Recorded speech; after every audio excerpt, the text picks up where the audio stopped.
Good morning, good afternoon, whatever is your whenever you're watching this. You kind of see the balloons in the back there. Today's my today. A couple of weeks before you're actually going to see this was my daughter's fourth birthday. So you see the little unicorn balloons in the back. Okay, so yesterday we did the three branches and the executive.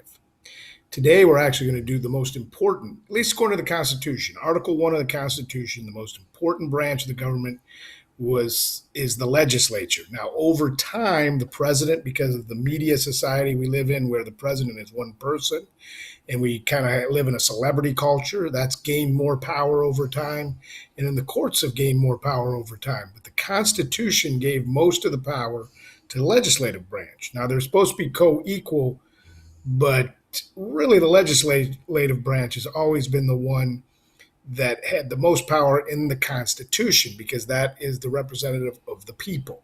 So, we're going to do the legislative and the judicial branch today, more in detail. So, yesterday it was the executive and the three branches in general. So, today you'll go to this Tuesday, December 8th, very similar to yesterday, and you have the legislative and judicial. So, if I look at legislative branch, same sort of deal as yesterday. It's an Ed puzzle, which I personally think is great way to get some basic facts about something, which is what you're required to know here in seventh grade. Legislative branch, what is it?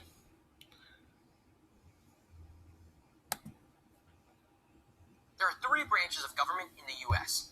legislative, executive, and judicial. The legislative branch is comprised of the United States Congress, the bicameral legislature responsible for writing and passing all federal laws, among various other It's a functions. fancy word, bicameral. Same thing as bilingual, two languages. Back when the Founding Fathers drafted the Constitution, debate stirred over the type of legislature they'd have. One with equal representation, i.e. the same number of representatives for each state, or a proportional representation, in which the number of representatives reflected the size of each state's population. Unable to choose, they settled on both. Okay, so he's going to talk about it in the video itself, but I wanted to add one thing to this. The reason we have two, what they call a bicameral, the reason we have two parts of Congress, you've often heard the term Congress. Well, that means the House of Representatives and the Senate. The House of Representatives is based on proportional representation, meaning Texas has more members to the House of Representatives than does Rhode Island. But in the Senate, which is the other part of Congress, every state is equal. So California and Texas get each, California gets two, Texas gets two, but so does Connecticut and Rhode Island. So it really favors small states, the Senate does, where the House really favors the bigger states. So that's kind of how the differences work there. Now you're just going to watch the video and wait for the question to come up, and then when the question comes up, you will once again answer it. On both. A legislative branch with two houses, the House of Representatives and the Senate, which together form the Congress. This was all outlined. Okay, it says right here, which two houses form the Congress?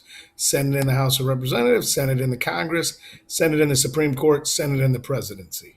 Okay, and then you would answer that question and then you'd move on. If you didn't know it, you would hit rewatch and you would go back. Okay, and that's it. If you've got any issues, remember email me or either me or your teacher, whoever your teacher is, and or the Schoology stream. All right, thank you very much. Y'all have a great day.